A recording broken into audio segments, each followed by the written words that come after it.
มาจอบคู่มือนี่บ่แม่นหยังเลยพ่อเพิ่นอยากให้มาจอบเบิ่งเด้ เป็นจังไดมาจะไปจอบเบิ่งให้แน่อ่าก็เลยว่าเอ้าจอบเบิ่งก่อนว่ามันนี่บุญเพ็งเด้บุญเพ็งใครแน่แล้วบ่ขอยอยากได้ยินเสียงบุญเพ็งเด้นี่อื โอ้ ม ยใครนะ ใครแล้วบ่ โล อืมลุงบุญเพ็งมาแล้วเสียงแจ้วๆขึ้นนกเอียงหน่อยไปเป็นน่ะเป็นจังใด นี่แหละ อยู่ดีมีแห้งแล้วบ่ โดย ใครแน่แล้วบ่ โดยไป อ้าวบ่ได้ยินเสียง กดคอมมันเยอะ บายดีพ่อแม่พี่น้องเบิดสุขุสุคนยามค่ำตอนแลงมื้อนี้มาฮะเฮือนน้องลอยเด้อพ่อแม่พี่น้องอู้แต่ว่าอากาศดีมื้อนี้อากาศสว่างไสวัยแดดแน่เบิดแล้วแหละยามหนาวบัดนี้มีแต่ยามแดดเด้อบัดนี้พ่อแม่พี่น้องตกมาฮอดกลางเดือนของเดือน3แล้ววันที่17มีนากลางเดือนกลายกลางเดือนแล้วอากาศก็เริ่มร้อนแล้วบัดนี้มาถามข่าวบ่ได้มาหา 2-3 มื้อกะมาเบิ่งเนาะมาเยี่ยมยามเพิ่นนั่นแหละผู้เป็นห่วงเพิ่นก็อยากให้มาเบิ่งเฮาก็แค่มาเบิ่งนั่นแหละก็เลยมาถามเพิ่นเป็นจังใดอยู่จังใดสำบายดีบ่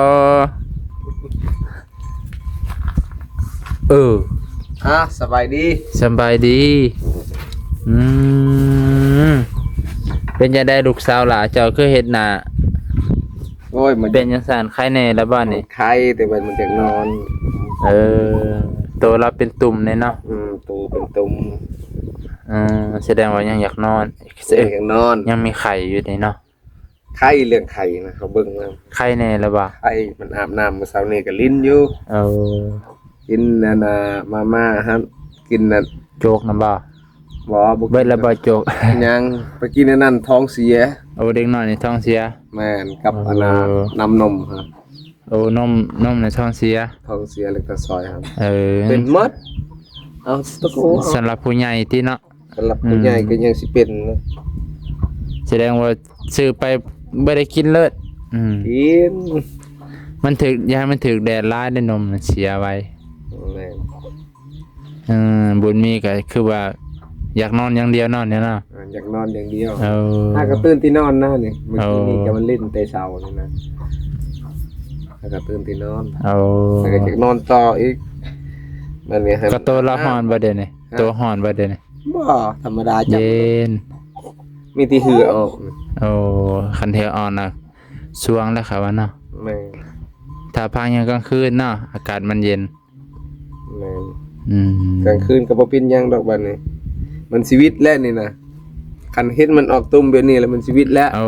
คันตุ้มออกเธอชีวิตแล้ว แม่น มัน ดี วิทย์ ดี มื้อนี้มื้ออื่นพุ่น เป็นอยากนอนเป็นเนาะ แม่นเป็นอย่างหมดมัดในต้นในโตพุ่นนะมันบ่อยากสะดวกปานใด ตรงประตูมันจอยมันลงเลย โตจอยเลยเป็นเนาะพร้อมลงเลยแล้ว เจอไข่ลงอาทิตย์หนึ่งเป็นจังได ม้วนบ่ มวนบ่ นี่แต่มีอยากนอนอย่างเดียวไปอูนี่ แต่ว่าใครแต่ว่าก็บ่ได้ไปหาหมอตั้งแต่โดนเลยเนาะแต่นั้นเลยเนาะ ไปเลยดิ ไปแล้วบ่ ไป ไปมื้อใดมื้อวาน ไปแต่เจ้าให้อันเงิน แต่เอาเงินให้นะ แม่นแต่เขาจะโลนฝากมาให้ ไปแต่มื้อนั้นหั่นแหละจังหวะก็ได้บ่ได้ไปเลยถือว่าได้กินยาตัวเก่าอยู่ แม่ โอ้ดีแล้วสันบุญมีเพิ่นอยากนอนอย่างเดียวไปเพิ่นเนาะตอนนี้ก็อาการดีขึ้นหลายกว่าเก่าแต่กระโตกระจอยลงน้อยๆนึง แม่น คือบ่ได้อยู่นำแม่คือได้อยู่พ่อคือได้อุ้มมื้อมื้อ เมื่อวานนี่ก็หมดมือแบบนี้แหละ แม่เพิ่นเป็นจังได๋อ้าวแม่เพิ่น แม่เป็นบ่เราบ่อยากอยู่นํ ฮะ เราบ่อยากอยู่นํ บ่อยากอยู่นำพ่อ บ่อยากอยู่นํแม่ บ่อยากอยู่นำแม่ก็เลยอยากอยู่นำพ่อ โดย โอ้ยนึกว่าน้องร้อยแล้วบ่อยากอยู่นำไอ้เกิ่งดอก บ่ คือบุญมีเราไปอยู่นำแม่ก็ดีคือกันแหละห่างกันก่อน จะน่ะก็ติดกันอีกเนาะ บ่ติดแล้วมันมิดเลย ทั้งว่าและหมู่ผู้อื่นกำลังสิดีแบบหมุนมาอีก แนวมันนี่มันแนมบ่เห็นเด็กเพิ่นอยากนอนหำหัวเอาหน้าหมูบสิเลยล่ะวะ แม่หน้าหมดก็หน้าหมดคือสิแล้ว คือมุนมัดอยากนอนเนาะ หมดมัดอยากนอน นะ อาบน้ำให้เพิ่น นอนมันถามน้องร้อยกัน โอ้ย กลางคืนก็นอนน้ำพอ เออเป็นได้น้องร้อยเพิ่นกะ ดีแล้ว ดีแล้วบ่โอ้เคยได้ลินมาเก็บคือเด็กน้อยแท้บัดนี้ แต่เป็นไข่มานี่เปลี่ยนเลยเนาะพอเป็นเด็กน้อยก่อนแล้วเป็นผู้ใหญ่มานี่ยากลำบากแท้สบายดีก่อนสบายดี เป็นจังใด นี่ค่ะดีแล้วบ่ปึงปังแล้วบ่บัดนี้ เลย ตั้งกิรแล้วบ่แข็งแรงแล้วไปเป็นน่ะดีแต่เมื่อวานนี่พุ ไปบ้าน เออแต่ซื่นพูน ตั้งไปบ้านนั่นแหละครับ เออดีแล้ว แรงครับ เบิ่งแน่มาพี่กว่าเออให้พ่อให้พี่น้องเพิ่นเบิ่งหน้าตาสดใสกว่าเก่าไปพี่น้องตอนนั้นเราอีหลีแล้วแบบตอนเพิ่นเป็นไข้นี่ซ้ำกับอยู่เฮือนเก่าสมัยตะกี้พุ่นแล้วบำรุงเด้อบาดนี่กินหนอกกินนมกินอิหยังให้ที่มันเป็นประโยชน์กิน น้ำหมอกน้ำไม้ เซลล์ กินสมกินแซวหันแล้ว กินผักตอกผักติ้วผักกระโดดก็กินเข้าไปเลยนะที่มันเป็นผักนั่นให้ร่างกายก็มีพี่นอนจากนอนคือกันนั่นน่ะมื้อนั้น ให้ เอากระแทกใส่ลุกไปอาบน้ำเลยเจ้ามีที่นอนกับนอน เมื่อยเนาะ ไอ้ยทีนี้ เห็นบ่ไอ้เกิงเราหายเลยเจะบ่พังความผัวผ้าตัวมันมองเว้ย ปิ้งกันว่าไอ้อาบน้ำซองคือกันนั่นแหละ ช่วงเลย ช่วงแล้ว น่ะเดี๋ยวนี้เหลือแต่ไอบ่ เลือดไอเหลือแต่ไอไง ไอ้กับบริญาต อืม กินส่งไป กินสมกินนั่นแล้วกินที่ ไปกินต้มมัน อื ไป ม นี่ แต่ว่าตุ่มเจ้าลงมาเลยเนาะลงมาแล้วแพ้ไปน้อง ลงหมดเลย มื้อนั้นนะ จนเราตูเราอนามัยต้นโตมื้อนี้นะ โอ้ยพอเพิ่นเห็นเพิ่นก็ดีอกดีใจอยู่แบบนี้ย้อนเพิ่นนั่นแล้วเฮาก็สิได้จังได้ดีจังดีไข่เนาะเพิ่นก็ดีใจเพิ่นอยากให้มาเบิ่งแหละแต่บ่น้องก็ไป มันควันยืนเพิ่น ไปทางพูนให้เพิ่นเนาะไปไกลแน่ก็เลยบ่ได้มามื้อนี้มาหาเพิ่นเนาะก่อนสิเข้าไปในเมืองก็ได้มาหาเพิ่นก่อนไปเพิ่นเนาะก็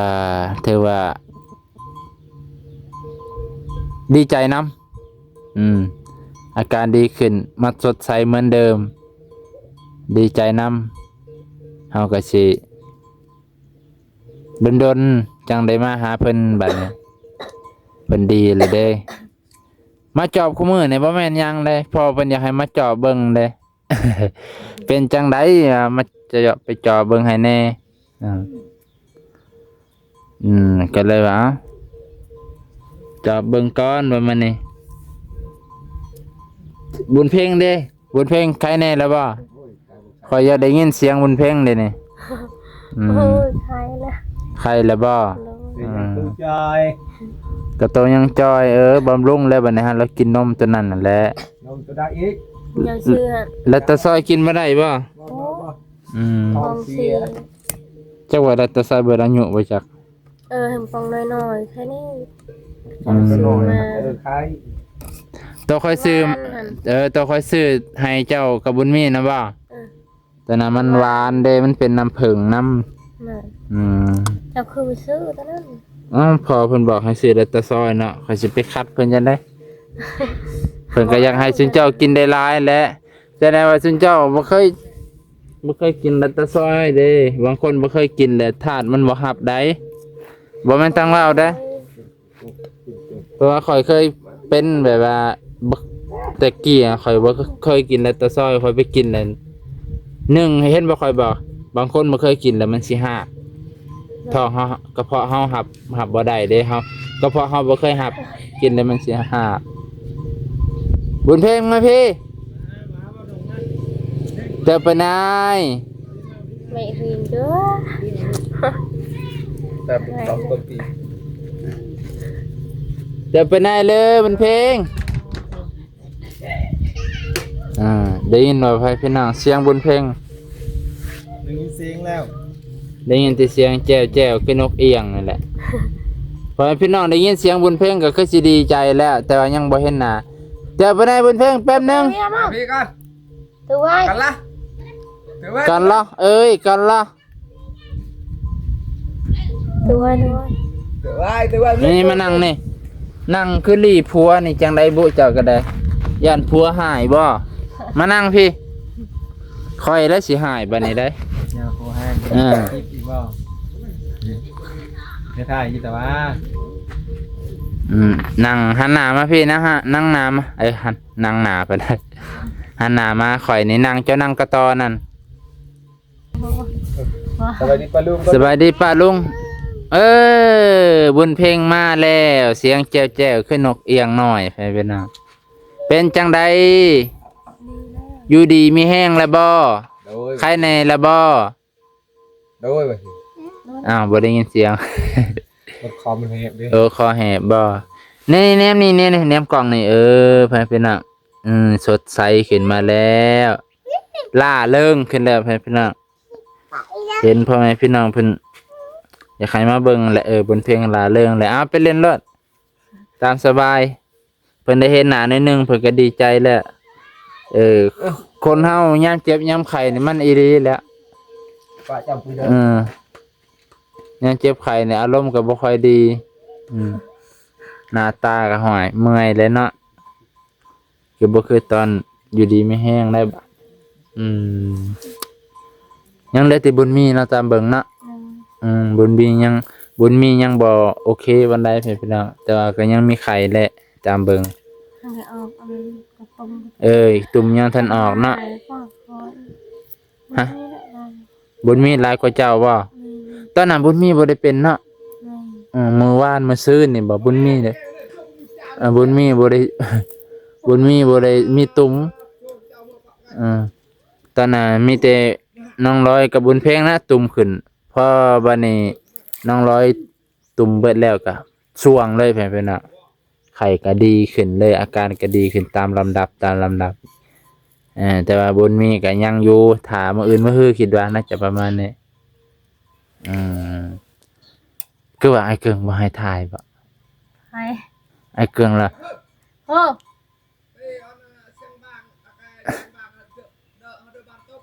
อ้ อันน่ะ มา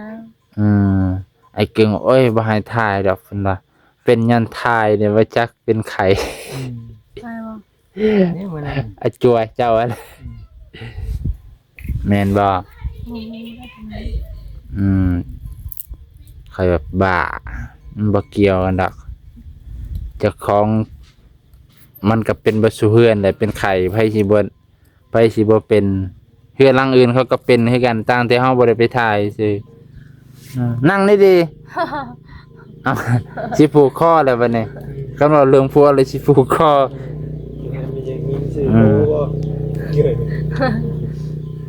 มันบ่เกี่ยวดอกแต่บ่น้องก็บ่ได้ถือสาดอก มาคือเก้า มาคือเก่า มันว่าคือมันเมา ว้าว มันน่ะเราเมาค่อยฮู้อยู่ดอกเราเมาเราบ่มีอารมณ์ เราเพิ่งโฮงหมีวะ เขาว่า บ่ได้หึงดอก ให้ว่ามือจะอุ้มดูลงมาดิเมื่อนั้นเพราะว่าจะมาถ่ายคลิปเจ้าได้หมด สิใส่ ก็เลยได้ยินพ่อใหญ่เกิงว่าบ่ให้ถ่ายก็เลยก็ได้ ว่าเจ้าฟังคาดคือคอยบอกทายไม่เอาเพิ่งเด้อลูกคอยบ่ให้ทายแบบนั้นคือคอยบอกทายไม่เอาเพิ่งห้าม ถ่ายเจ้าผู้เดียว โดย ก็ประเทศนาประเทศไปอัปเดตชีวิตบุญนั้นบุญสิ่งนั้น เขาก็อยากเบิ่งทั้งเจ้าทั้งลูกเจ้าเลยเนาะบ่อยากเบิ่งหยังแต่เจ้าสั่งเขาอยากเบิ่งเขาสิส่งเงินมาหยังเอาเขาก็อยากเบิ่งบุญเพ่งเป็นจังได สบายดีบ่บีดีมีแห้ง มีผู้ใดมาถ่าย อาการไข้ขึ้นบ่ ทุกคนอยู่ฮะ อืม เออ คันมีแต่เจ้าไข่เพิ่นก็ส่งเงินซ้ำเจ้าไข่นั่นแหละอันนี้เพิ่นเห็นบุญมีบุญเพ่งเป็นไข่เพิ่นก็เลยซอยเบิดบักหลายพันนะอืม แต่ก็เห็นนั่นแล้วจักดีจักบ่ดีเนาะ นั่นแหละ เห็น แต่ว่าเมื่อนั้นเราก็เมาแหละตามเบิ่งบ่ได้ถือซาแล้วล่ะ ถือซาคนเมา เมาเมีย เราไปกินมาได้ใช่ เพื่อนแม่อยู่ อืมเคยกันเราไปอันนั้นมันนั่นเฮ็ดเราไปยังก็งานดอง ผู บ่ กแขน ผูกแขนเลย มาดีผูกแขนเพื่อนเมาง านดองนั่นแหละค่อยไปเฮ็ดหลายหม่อง สบ นะ ซ้ำตอนนั้น อืมเบิ่งเอาไปพี่น้องจบเพียงเท่านี้ก่อนนั่งรอยดีแล้วบุญเพ่งก็ดีแล้ว ยังเหลือบุญมีน้อยหนึง ยังได้บุญมี ยังเหลือแต่บุญมีน้อยหนึงไม่พี่น้องน่าจะมื้ออื่นมื้อฮื้อแล้วตอนนี้ตุ้มเพิ่นหั่นตุ้มขึ้นอยู่แต่ว่าคือเห็นแหละคันขึ้นแล้วมันสิลงแล้วไข่ก็ส่วงว่ามันส่วงไข่ก็สิส่วง คือกับนางลอยตอนนั้นก็ตุ้มขึ้น กับบุญมีก็บุญเพ่งก็บุญเพ่งก็ตุ้มขึ้นพอตุ้มเบิดแล้วมันก็ส่วงเลยพี่น้องส่วงวะเพิ่นน่ะเนาะเพิ่นแล้วตามนี้ได้พี่น้องบิดุยมีแฮงดีใจนำบัดนี้ก็สิอัปเดตตามเหตุการณ์โดนๆมาเทื่อแหละเพราะว่าเพิ่นใครแน่ละ เฮามื้อคือเราเฮาไว้ ร้านจ้ะ นะ มัดแล้วได้ยังกองหนึง ยานั่นบ่ หมดแล้วเด้อ เงินยังเหลือบ่เงิน มัด หมด เบิดเลยบ่เป็นหยังสิบอกเพิ่น หมดนี่ ยายังเหลือกล่องหนึ่งบ่ กล่องนึงแล้วนี่ เดี๋ยวนี้ยังกินตัวกล่องเดียว เด้อ โอ้ยังเหลือกินตัวกล่องเดียว กองบ่ได้กินเป็นไข่แล้วก็วางไว้ใน ตอนเป็นไข่บ่ได้กิน เด้อ บ่ขึ้นบ่ บ่ อ บัดกินบัดบ่ กินบ่ ยังรอพอกิน พวก เป็นกายคอย ผัวบ่ได้กินแต่เมียกินสึกแล้ว เมียผัวบ่ได้กินอยู่แล้วแต่เมียน่ะกินนั่นน่ะ โอเค สอนแล้ว อาบน้ำแล้วบ่น่ะ เอ้ย เออ เกาตอนไกลดิที่หักลองเงือกที่สิ จ้าเอบุญมีสบายดีสาวโลก เจ็บหัวตาครับ บ่สบายบ่สบายเลยล่ะวะบ่ต้องถาม ดูอาการเน่าแล้ววะคนเป็นไข้ก็แบบนี้แหละเพิ่นเนาะสิให้อารมณ์ดีตลอดก็มีแต่บ่แม่นไข้แหละเอ้าจบเพียงเท่านี้ก่อนเพิ่นเนาะถือว่าดีใจกับเพิ่นดีไข้ได้กะต่อไปบ่น้องก็สิไปเอายาให้เพิ่นก็สิพูดแหละมันในวันที่17 18 19 20 22โอ้ยน่าจะบ่โดนแหละ